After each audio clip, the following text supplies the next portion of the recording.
Hello everyone, we are on chapter 6 of Philosophy of Freedom, which is human individuality.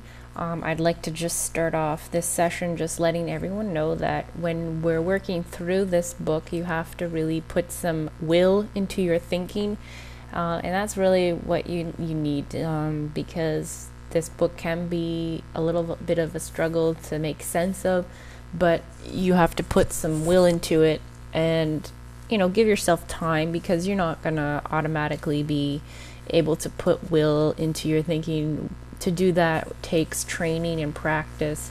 So just, take your time with things, and this book will make more sense to you as you progress and work through it. So I'm going to get started with paragraph 1.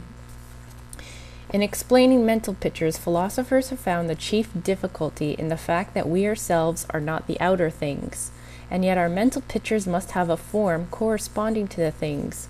But on closer inspection, it turns out that this difficulty does not really exist. We certainly are not the external things, but we belong together with them to the one and same world. That section of the world which I perceive to be myself as subject is permeated by the stream of the universal cosmic process. To my perception, I am, in the first instance, confined within the limits bounded by my skin. But all that is contained within this skin belongs to the cosmos as a whole. Hence, for a relation to subsist between my organism and an external object, and an object external to me, it is by no means necessary that something of the object should slip into me, or make an impression on my mind like a signet ring on wax. The question, how do I get information about that tree 10 feet away from me, is utterly misleading. It springs from the view that the boundaries of my body are absolute barriers, through which information about things filters into me. The forces which are at work inside my body are the same as those which exist outside. Therefore, I really am the things, not however I, insofar as I am a percept of myself as subject, but I, insofar as I am part of the universal world process. The percept of the tree belongs to the same whole as my eye. This universal world process produces equally the percept of the tree out there and the percept of my eye in here.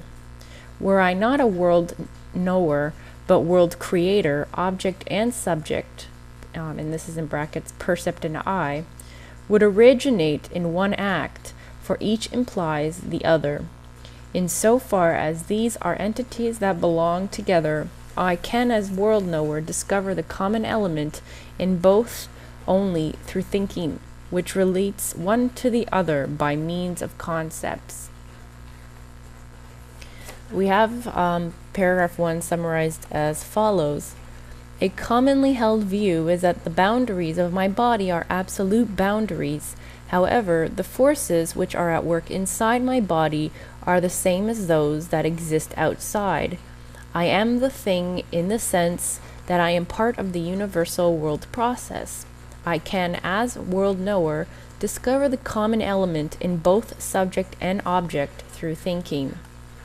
So the main points in this paragraph he's saying is that the forces that are working inside of me as subject are also the same as that which exists outside of me, which is, the object. I'm, as a human being, I have water inside my body, my skin is made of, I have iron in me and all that stuff. And, if I look outside of me, the same things that make up me also can be found outside. There's water outside of me. There's rocks have iron. I'm part of this world process. I'm not some outsider. As a world knower, what I can do is discover these common elements between me and the object through thinking, and that's how I form concepts. We move on to paragraph 2. The most difficult to drive from the field are the so-called physiological proofs of the subjectivity of our percepts.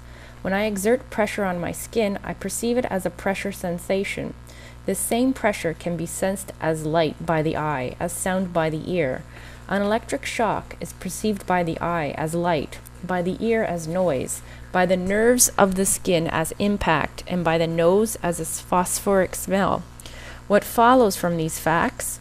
Only this: I perceive an electric shock, or pressure, or as the case may be, followed by an impression of light, or sound, or perhaps a certain smell, and so on.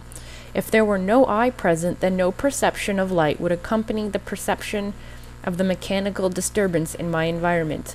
Without the presence of the ear, no perception of sound, and so on. But what right have we to say that in the absence of sense organs, the whole process would not exist at all?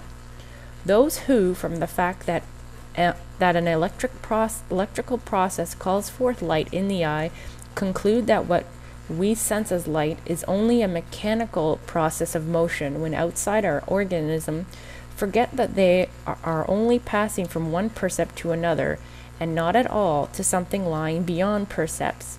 Just as we can say that the eye perceives the mechanical process of motion in its surroundings as light, so we could equally well say that a regular and systematic change in an object is perceived by us as a process of motion.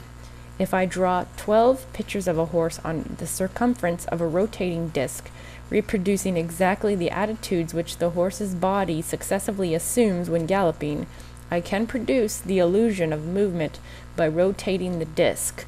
I need only look through an opening in such a way that in the proper intervals I see the successive positions of the horse. I do not see 12 separate pictures of a horse, but the picture of a single galloping horse. And the summary for paragraph 2 is, it is difficult to drive away the common misconception that our percepts are subjective. In the absence of sense organs, we cannot say that the whole process of observation cannot exist. For example, no eye doesn't mean light doesn't exist. Another example is that of perceiving electrical shock. We use many senses, for example, smell, sight of light, source, sound of shock, touch, and sense of pressure. Another example is the example of drawing 12 horses to create the illusion of a galloping horse. So in paragraph 2, he's just repeating what he said earlier, is that it's very difficult to drive away this misconception that we have that our percepts are subjectivity. But just because someone might have, say, color blindness, that doesn't mean that that color doesn't exist, because it's been verified by other people that, oh, this is green. Percepts aren't necessarily subjective because of that. It's just that sometimes we don't perceive everything, and there might be some variations amongst all of humans on what we perceive, but it can be, if it can be verified, then it is sort of, not subjective anymore. And he says, what right do we have to say that if we're lacking sense organs, why would we say that this whole process would not exist? I mean, that's just nonsense, because, processes would exist whether we are perceiving them or not. And he's just calling for some of the examples. Now we're going to move on to paragraph 3, and it's a short one. The physiological fact mentioned above cannot therefore throw any light on the relation of percept to mental picture. We must go about it rather differently. We have 3 as summarized as follows. This physiological fact, that of producing of illusion of movement with horse and of electric shock, cannot throw light on relationship between percept and mental picture. So he's basically wanting to clarify what the relation of percept to mental picture is, and these examples he gave in paragraph 2 show that it's not going to show any light, about the subject, about percepts and mental pictures.